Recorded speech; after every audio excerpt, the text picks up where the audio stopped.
Merci Seigneur. Voilà Matthieu au chapitre 13 et à partir du verset 1er, le texte va s'afficher sur les écrans.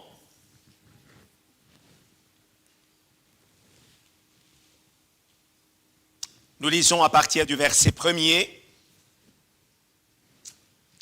jusqu'au verset 13 et puis nous irons un peu plus loin. On va lire jusqu'au verset 9, pardon. Ce même jour, Jésus sortit de la maison et s'assit au bord de la mer. Une grande foule s'étant assemblée auprès de lui, Jésus monta dans une barque et il s'assit. Toute la foule se tenait sur le rivage. Il leur parla en parabole sur beaucoup de choses et il dit, un semeur sortit pour semer. Comme il semait, une partie de la semence tomba le long du chemin. Les oiseaux vinrent et la mangèrent. Une autre partie tomba dans les endroits pierreux où elle n'avait pas beaucoup de terre. Elle leva aussitôt parce qu'elle ne trouva pas un sol profond. Mais quand le soleil parut, elle fut brûlée et sécha faute de racines. Une autre partie tomba parmi les épines. Les épines montèrent et l'étouffèrent. Une autre partie tomba dans la bonne terre. Elle donna du fruit. Un grain en donna 100 autres, un autre 60, un autre 30. Que celui qui a des oreilles pour entendre, entende. Amen. Et puis, un peu plus bas, le verset 18. Je crois que je l'avais mis. Le verset 18, il est dit, « Vous donc, écoutez ce que signifie la parabole du semeur. Lorsqu'un homme écoute la parole du royaume et ne la comprend pas, le malin vient et enlève ce qui a été semé dans son cœur. Cet homme est celui qui a reçu la semence le long du chemin. Celui qui a reçu la semence dans les endroits pierreux, c'est celui qui entend la parole et la reçoit aussitôt avec joie, mais il n'a pas de racine en lui-même. Il croit pour un temps, et dès que survient une tribulation ou une persécution à cause de la parole, il y trouve une occasion de chute. Celui qui a reçu la semence parmi les épines, c'est celui qui entend la parole, mais en qui les soucis du siècle et la séduction des richesses étouffent cette parole et la rendent infructueuse. Celui qui a reçu la semence dans la bonne terre, c'est celui qui entend la parole et la comprend. Il porte du fruit, et un grain en donne 100, un autre 60 et un autre 30. Amen. Voilà, nous arrêtons là cette lecture, et pour celles et ceux qui, il y a une quinzaine de jours, étaient présents, vous vous en souvenez certainement, nous avons eu l'occasion de parler sur l'importance du témoignage personnel.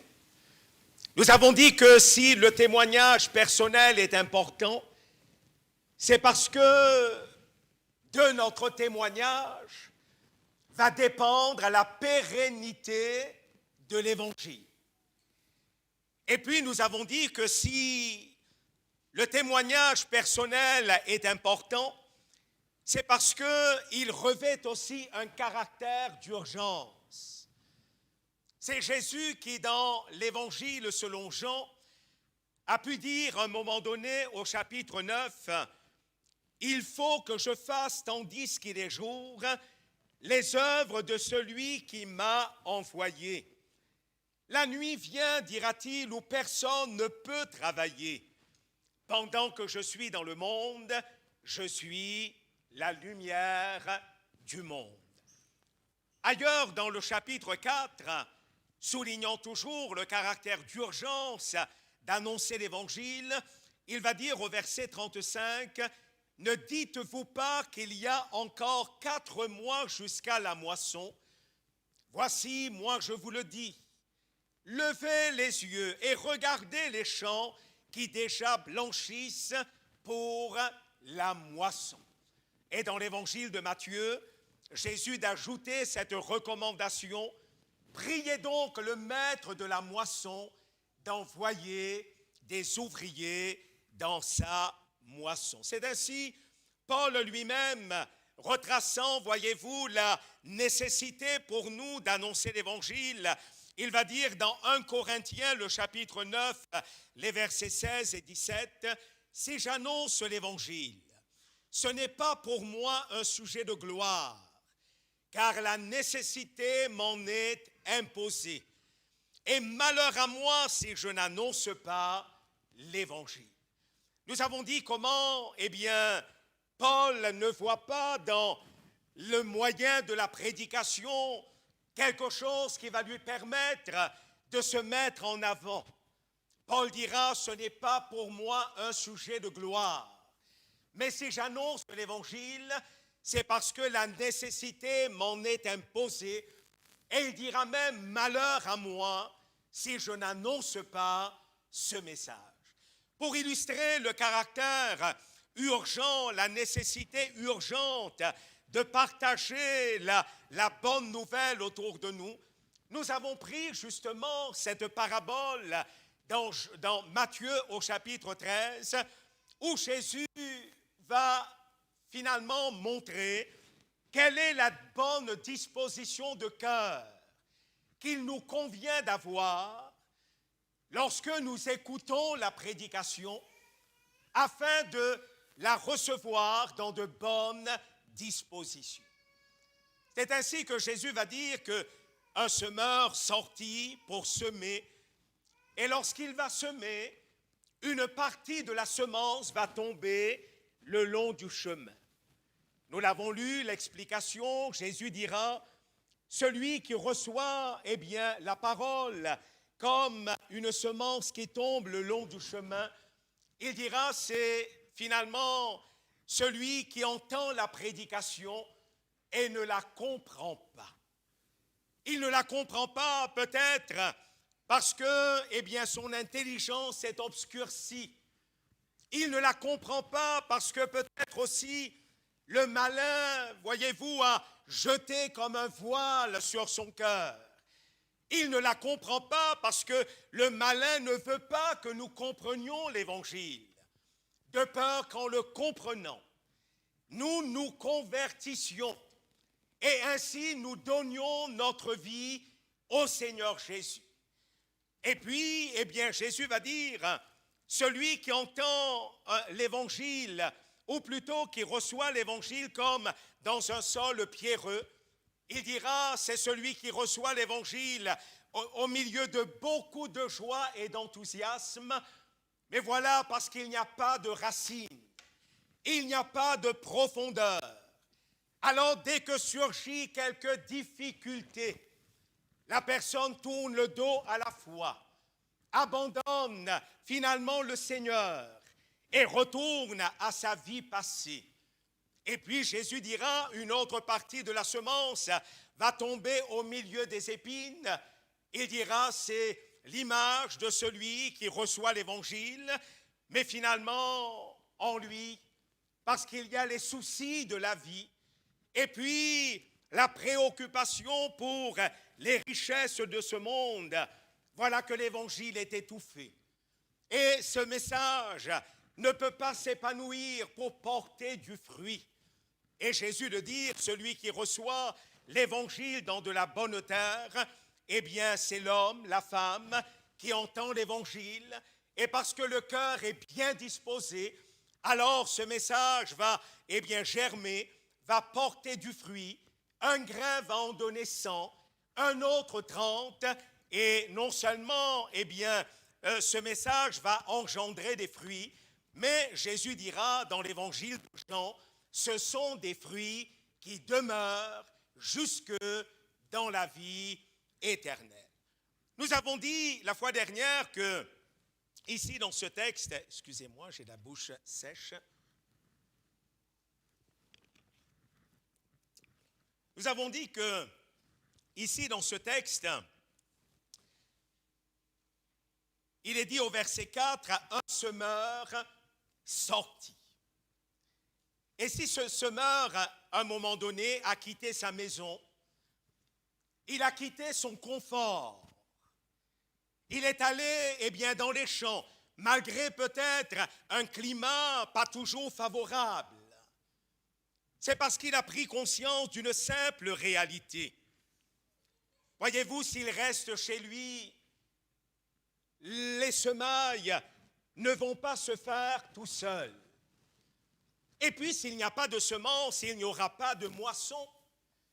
Et nous avons transposé cela la fois dernière sur un terrain spirituel en disant que, de la même manière, si nous n'annonçons pas l'évangile à nos contemporains, non seulement dans le cadre d'une réunion, mais si nous ne réalisons pas le caractère urgent pour que chacun d'entre nous, nous rendions témoignage dans notre entourage, alors, bien-aimés, nous ne pourrons pas, atteindre le but que le Seigneur nous a fixé.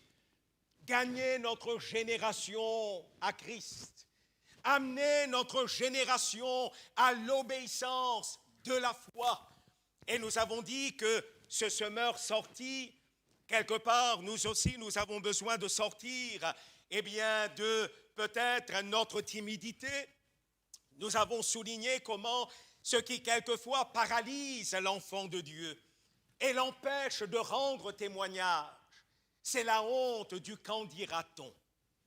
Que diront, mon entourage, si je me mettais à partager ma foi, à partager cet évangile qui est venu transformer ma vie et mon cœur. Bien-aimés, écoutez ce que je vais dire ce matin. Je crois qu'en matière de vie chrétienne, nous ne devons pas tant nous préoccuper des qu'en dira-t-on, mais nous devrions davantage nous préoccuper du qu'en dira-t-il.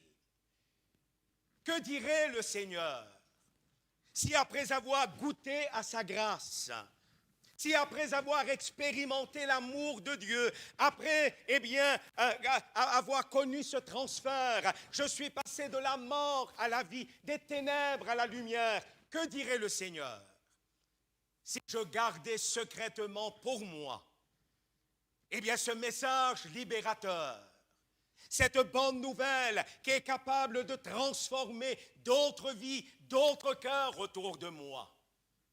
Alors ce matin, nous ne voulons pas nous soucier des qu'en dira-t-on. Vous savez, je disais la fois dernière, le monde fait étalage de finalement sa vie, quelquefois de débauché, mais le monde ne se soucie pas des qu'en dira-t-on.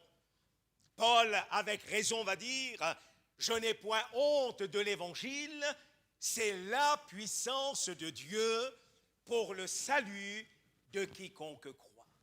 Nous avons dit aussi que sortir, c'est sortir de ses préjugés, puisque, quelquefois, nous pensons, parce que les gens sont réfractaires à l'évangile, alors, il n'est pas nécessaire de prêcher, de témoigner, ça ne sert à rien, parce que les gens ne sont pas réceptifs. J'avais donné quelques chiffres d'un sondage commandé par l'Église catholique auprès de l'IFOP. Et j'avais dit comment, si aujourd'hui, quelques 51% disent ne pas croire en Dieu, il reste néanmoins 49% de Français qui sont disposés à entendre un message, qui sont disposés, voyez-vous, à parler de la foi. D'ailleurs, j'ai relevé que 68% des Français pensent que la foi peut contribuer à, finalement, à transmettre des valeurs morales et des valeurs spirituelles. Un jour, l'apôtre Paul était dans la ville de Corinthe. Actes au chapitre 18. Il prêchait l'évangile et devant les cœurs réfractaires, fermés, et puis le rejet, voyez-vous, de l'évangile, Paul était découragé. Il s'apprêtait à quitter cette région, pour aller annoncer l'évangile ailleurs. Et puis le Seigneur Jésus se révèle à lui. Paul, ne te ne te tais point. Ne pars pas de cette région. J'ai encore un peuple nombreux à sauver dans cette ville. Paul va y rester encore 2 ans. Et la Bible nous dit que pendant ces 2 années, l'évangile va retentir dans beaucoup de cœurs. Et la preuve que la parole de Dieu a pu porter ses fruits, c'est que, voyez-vous, nous avons aujourd'hui la première lettre aux Corinthiens, la deuxième lettre aux Corinthiens. Il y a eu une église qui est née dans toute cette région. Ce matin, pour aller un peu plus loin dans cette méditation, je dirais que si ce semeur a accepté à un moment donné de sortir de chez lui et de se rendre dans ses champs pour semer, c'est parce qu'il a pris conscience de sa responsabilité. Il a réalisé que si lui ne sortait pas pour ensemencer son champ, personne ne le ferait à sa place. Et puis il a réalisé, mais eh bien, s'il n'y a pas de semaille, il n'y aura pas de moisson. Et s'il n'y a pas de moisson, ce sera la disette, ce sera la famine, et puis à court terme, comme peut-être même à moyen terme, ce sera la mort pour lui et pour les siens. La famine, la disette, rien, eh bien, dans le grenier permettant à la famille de pouvoir se nourrir. Et lorsque l'on transpose cette réalité sur le plan spirituel, on se rend compte que, bien aimé, il en est de même.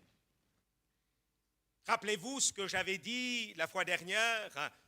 Un homme de Dieu disait ceci, cette vérité, il dira, quand nous ne croyons plus que les hommes sont perdus, lorsque nous ne nous efforçons plus de les amener à Christ, alors la gloire du Seigneur s'éloigne de nous. Et il dira, une église qui cesse d'évangéliser, des croyants qui cessent de témoigner, eh bien, ce peuple est appelé à disparaître. Et nous croyons que Dieu, dans sa bonté, ne veut pas, voyez-vous, qu'à un moment donné, eh bien, le témoignage cesse.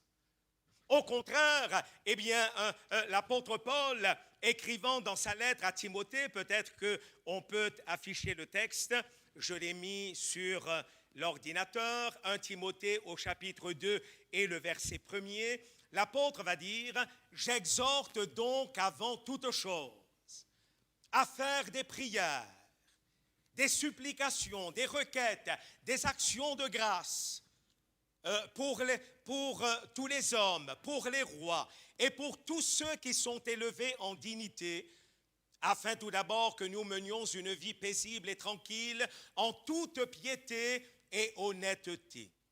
Car cela est bon, écoutez bien, cela est bon et agréable devant Dieu notre Sauveur, qui veut que tous les hommes soient sauvés et parviennent à la connaissance de la vérité. Voilà, bien-aimés, quelle est la volonté de Dieu.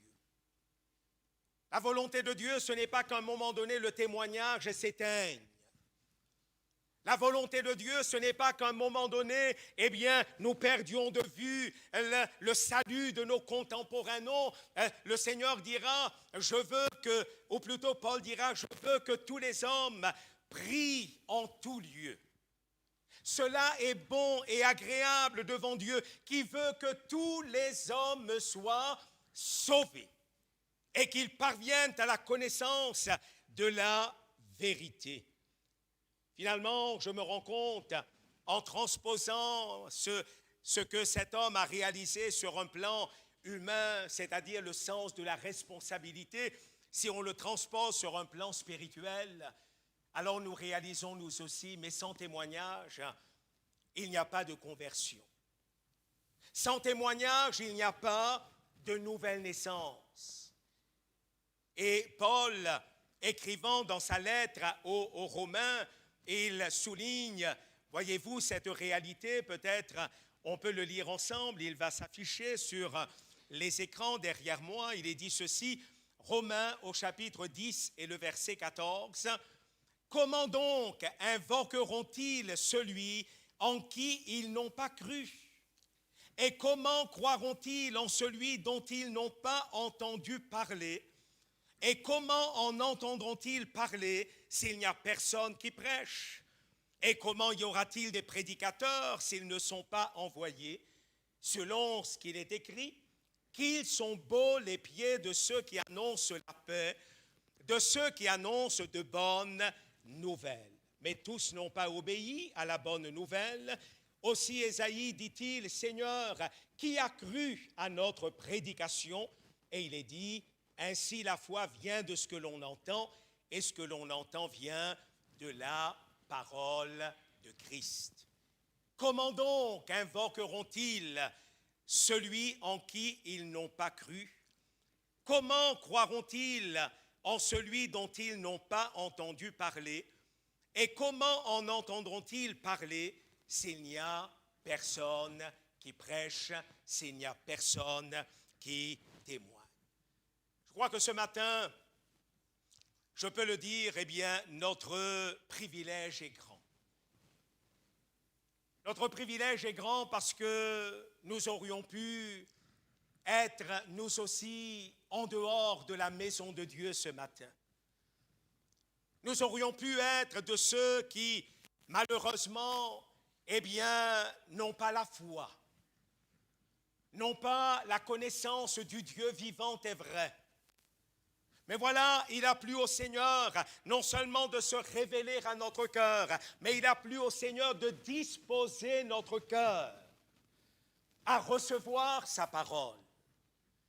Est-ce que si j'ai pu recevoir l'Évangile et ce matin faire partie du peuple de Dieu pour chanter son nom, pour le louer, pour être là à l'écoute de sa parole, est-ce le fait que je suis meilleur que les autres? Mais pas du tout. Est-ce parce que finalement je suis plus spirituel? Mais pas du tout. Tout n'est que pure grâce. Et par conséquent, ce matin, je réalise mon privilège est immense. Il y a un cantique, un vieux cantique que nous chantions autrefois sur le recueil Les ailes de la foi qui disait « Je ne sais pourquoi dans sa grâce, Jésus m'a tant aimé. Mais je sais une chose, eh bien, c'est que non seulement il m'a aimé, mais dans son amour, j'ai la vie. » Oh, ce matin, mon privilège est grand. Mais nous aimons à le dire, il n'y a pas de privilège sans responsabilité. Et plus un privilège est grand, plus la responsabilité attachée à ce privilège est aussi grande. Et quelle est notre responsabilité? Notre responsabilité, c'est que, après avoir expérimenté la grâce de Dieu, je l'ai dit tout à l'heure et j'aimerais le rappeler encore une fois, notre responsabilité, c'est de ne pas garder pour nous ce que le Seigneur nous a fait connaître. Je lisais ce matin un texte dans l'Évangile de Marc. Il est question de ce fameux possédé de Gadara. Jésus a prié pour lui, cet homme a été délivré de cette légion qui le possédait, Marc au chapitre 5 et le verset 18. Et à un moment donné, après sa délivrance, cet homme vient voir Jésus et lui dit « Seigneur, permets à ce que je reste avec toi. » Et là, le Seigneur va lui dire ceci, Marc au chapitre 5 et à partir du verset 18, « Va dans ta maison vers les tiens et raconte-leur tout ce que je t'ai fait. » Et la Bible nous dit qu'aussitôt il s'en alla et se mit à publier dans la Décapole tout ce que Jésus avait fait pour lui. Et tous furent dans l'étonnement. Je pourrais citer dans Jean l'expérience de cette Samaritaine. Elle a eu un contact avec Jésus. Jésus a répondu aux aspirations de son cœur, à la soif qui était là dans son âme. Cette femme a pu dire, eh bien, à tous ses contemporains, elle va dire, mais venez voir. Un homme qui m'a dit, tout ce que j'ai fait, ne serait-ce point le Christ? Et il nous est dit un petit peu plus loin, au chapitre 4 et le verset 41, un beaucoup plus grand nombre crurent à cause de la parole de Jésus. Et les gens disaient à la femme, ce n'est plus à cause de ce que tu as dit que nous croyons, car nous l'avons entendu nous-mêmes. Et nous savons qu'il est vraiment le sauveur du monde. Cette femme, eh bien, allait d'échec en échec. Elle avait soif. Et Jésus va lui proposer une autre eau spirituelle. Et cette eau va devenir en elle une source qui va jaillir, eh bien, avec abondance. Et après qu'elle eut reçu cette révélation, cette femme va sentir le besoin de la partager avec ses contemporains. Venez voir, un homme qui m'a dit tout ce que j'ai fait, ne serait-ce point le Christ? À peine elle a reçu cette révélation, elle a senti dans son cœur qu'il ne fallait pas qu'elle le garde pour elle. Et elle s'est mise à partager cette bonne nouvelle autour d'elle. Alors ce matin, nous voulons être comme ce semeur. Non seulement nous voulons réaliser qu'il nous faut sortir de notre timidité, sortir de nos préjugés, mais nous voulons réaliser ce matin, bien-aimés, s'il n'y a pas de témoignage, mais il n'y aura pas d'aurore. S'il n'y a pas de témoignage, il n'y aura pas de révélation, il n'y aura pas de lumière, il n'y aura pas d'espérance. Et c'est pour cela que nous voulons prier en disant, Seigneur, non seulement tu aplanis nos sentiers, tu favorises eh bien, des occasions favorables, mais lorsque ces occasions se présentent, Seigneur, donne-nous eh bien, de pouvoir laisser une parole. Laissez, Seigneur, un témoignage et qu'ainsi nous soyons comme l'extension de ton bras pour amener des hommes et des femmes à la connaissance de Christ. Voyez, notre privilège est grand, mais notre responsabilité est grande en ce que je me disais aussi en réfléchissant à ces choses, mais au fond, le Seigneur pourrait se passer de nous. C'est vrai, c'est pas vrai? Eh oui. Il y a des pays qui sont fermés à l'Évangile à cause de l'islam radical. Et les témoignages qui nous parviennent sont extraordinaires. Par exemple, en Kabylie, en Algérie, on entend des témoignages des gens qui sont en train de travailler, qui sont affairés à leurs occupations, et puis, eh bien, le Saint-Esprit les saisit. Ces gens-là ont une révélation du Christ mort, ressuscité, sans jamais en avoir entendu parler. C'est, eh bien, quelque chose de miraculeux. Et puis, voilà que ces hommes et ces femmes se convertissent sans qu'il y ait eu, eh bien, un témoignage ou la prédication de l'Évangile. Mais écoutez bien, Dieu pourrait se passer de nous.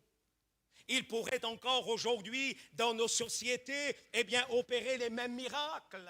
Mais écoutez bien, j'aime à dire que Dieu ne fait jamais de miracle inutile. Quand il y a un chrétien qui peut, eh bien, parler du Seigneur autour de lui, Dieu ne fera pas de miracle inutile. Il opère des miracles, il opère une action surnaturelle là où il n'y a pas un témoin, il n'y a pas possibilité de laisser un témoignage. Mais lorsqu'il y a quelqu'un qui peut apporter la révélation de la parole de Christ, alors le Seigneur désire nous associer à lui. Dieu pourrait se passer de nous et il pourrait aussi, eh bien, employer des êtres célestes tels que des anges. Mais là aussi, je dirais que si le Seigneur ne le fait pas, je ne sais pas si vous avez déjà lu l'expérience de Corneille. Je ne sais pas si vous avez lu dans les Actes au chapitre 8. Le Seigneur n'envoie pas un ange pour rendre témoignage, mais le Seigneur envoie un ange pour, eh bien, dépêcher un chrétien, pour dire à un croyant, eh bien, va auprès de telle personne. Et là, parle-lui de la foi, parle-lui du Seigneur. Dieu ne va pas utiliser un ange à notre place parce que un ange n'a pas expérimenté le pardon des péchés. Et un ange ne peut pas parler de ce qu'il n'a pas expérimenté. On ne parle jamais aussi bien, des choses que lorsque on les a expérimentées. Et c'est parce que vous et moi, nous avons goûté, au salut, au rachat de nos âmes, au pardon de nos péchés, la transformation que l'Évangile a pu opérer dans notre cœur. C'est pour ça que Dieu désire nous utiliser, vous et moi. Notre privilège est grand, mais notre responsabilité est aussi grande en ce qu'il nous faut faire ce message que Dieu nous a confié. Je termine en disant, ce semeur est sorti. Il a répandu, la semence dans son champ parce qu'il avait quelque part, je dirais, la foi que dans ces semences, il y avait une puissance de vie. Il était convaincu dans son cœur que, la semence, une fois qu'elle va être plantée dans le sol, avec le temps, elle va germer. Et puis, la plante qui va pousser à partir de cette semence va être amenée à porter du fruit. C'est pour cela qu'il ne s'écoute pas. Quel que soit le climat, il sort et il va ensemencer son champ. Peut-être ici, j'ouvre une parenthèse pour dire, vous savez, comme dans beaucoup de domaines, nous vivons, nous, dans un pays où nous connaissons l'abondance sur le plan matériel. Alors, quand on parle de famine, on parle de disette. C'est quelque chose que l'on ne peut pas vraiment saisir. Mais, il y a un texte dans l'Écriture où il est dit « Celui qui porte la semence en pleurant, il moissonne avec chant d'allégresse. » Et pendant longtemps, j'ai lu ce texte et puis j'ai eu du mal à le comprendre. Jusqu'au moment où, j'ai été témoin d'une scène dans un pays africain, au travers d'un reportage. Un père de famille qui est allé dans son grenier. La famille n'avait plus rien à manger. Écoutez bien, la famille n'avait plus rien à manger. Mais le peu de semences qui restait, il ne pouvait pas l'utiliser pour nourrir sa famille parce qu'il fallait semer afin d'espérer pouvoir moissonner dans les mois qui allaient venir. Alors le cœur lourd, cet homme a pris les quelques grains qui lui restaient, il est sorti dans son champ et il les a mis dans le sol. J'ai compris ce texte. Celui qui porte la semence avec larmes, parce que cela lui coûte. Il en va de sa propre survie. Il préfère, sur le présent, peut-être se priver pendant un temps pour pouvoir se nourrir après pendant des semaines et pendant des mois. Celui qui porte la semence avec larmes, il moissonne avec chant d'allégresse. Je ferme la parenthèse. Pour dire que celui qui est allé porter la semence, il le fait parce qu'il croit que dans ces graines, il y a une puissance de vie. Et vous et moi, croyants, nous en sommes convaincus. L'Évangile, c'est une semence qui contient une puissance de vie. Alléluia. La Bible nous dit que c'est une semence incorruptible. Et lorsque nous ensemençons les cœurs de la parole de Dieu, alors tôt ou tard, peut-être que, moi personnellement, après avoir semé, je ne verrai pas les fruits, de mon vivant, mais cela ne me regarde pas. Ce qu'il va devenir de la semence. Moi, ma responsabilité, c'est de semer. Paul dira, l'un sème, un autre arrose, et puis c'est Dieu qui fait croître C'est lui qui fait germer, c'est lui qui fait croître. J'ai entendu un jour un témoignage, un prédicateur qui disait ceci. À la suite d'une réunion, quelqu'un vient le voir, une dame vient le voir en lui disant « Pasteur, est-ce que vous pourriez passer chez moi pour, dans une visite, m'aider à avancer dans la foi ?» Ce prédicateur prend rendez-vous, va chez cette dame, et après avoir partagé quelques paroles de l'Évangile avec cette personne, comme nous le faisons dans nos visites, à la fin, il lui dit, « Écoutez, est-ce que vous avez une Bible? Prenez votre Bible, nous allons lire quelques lignes de l'Écriture, et puis nous allons prier ensemble. » Et voilà que cette dame vient avec une vieille Bible. Alors ce pasteur a été surpris, parce que c'était quelqu'un qui était en train de s'approcher de Dieu. Une vieille Bible. Et puis, lorsqu'il lui a indiqué un texte et qu'elle s'est mise à feuilleter cette Bible,